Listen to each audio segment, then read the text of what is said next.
is that so many men come in and they're like, yeah, well, we were dating about 6 months and, she threatened to shoot me. I'm like, wait a minute, so you've been married for 8 years. At 6 months, she's threatened to shoot you. Yeah, but she didn't actually have a gun. I mean, I didn't. She was upset. Okay.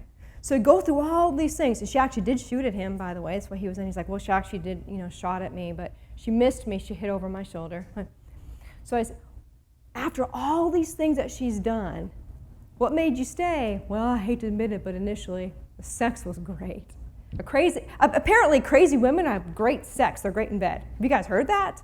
I've heard it more times than I can tell you.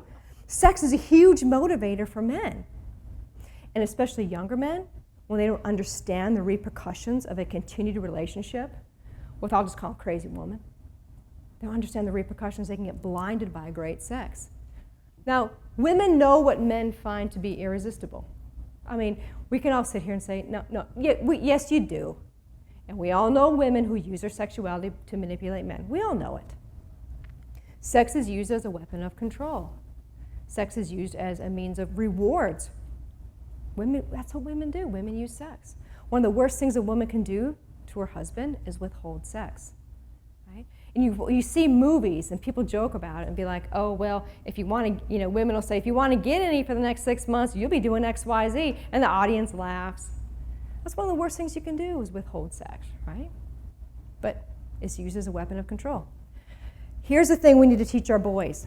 Proximity is power. Proximity is power. I can't tell you how many men have come in and there's allegations of domestic violence, or I see them on the horizon, you guys, I'm telling you, you've got a sense for this. And I say, listen, you stay away from her because all she has to do is make an allegation that you hit her, that you raped her, that you threatened her, and you understand you'll be kicked out of your house. You can lose everything just based upon an allegation. Okay. Well, a couple weeks later, come in and be like, well, I got served these papers, like I'm out of my house. Wait, what happened? Well, I mean, she promised me, she just wanted to talk. She came over, one thing led to another, and we ended up having sex.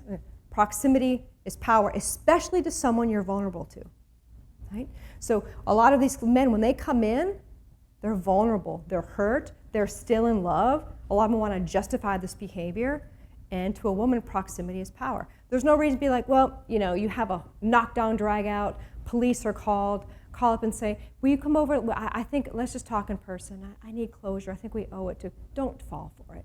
Don't let your brothers, your sons go over there. Proximity is power, especially when you're vulnerable to someone. All right, blinded by great sex. I guess I'm not going to beat the horse when it comes to false allegations, but it's amazing to me how men will make themselves vulnerable for great sex.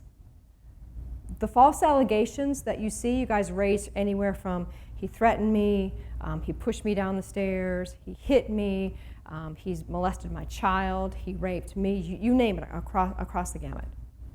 It's one of the most abused allegations in family court, are false allegations. Why? Because they're effective. We call it the silver bullet.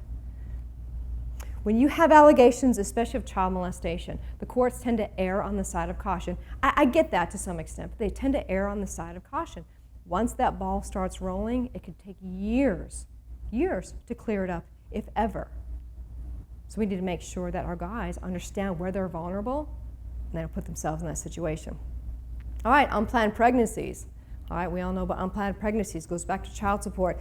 And then there's a lot of guilt and regret. I think we all think we live in a free sex society. I mean, I'm not married. I can go screw whoever I want to screw. I'm not married. It doesn't work that way. There's a psychological component for men as well as women. There's some guilt and there's regret. Now, the warm, wet hole versus a real woman.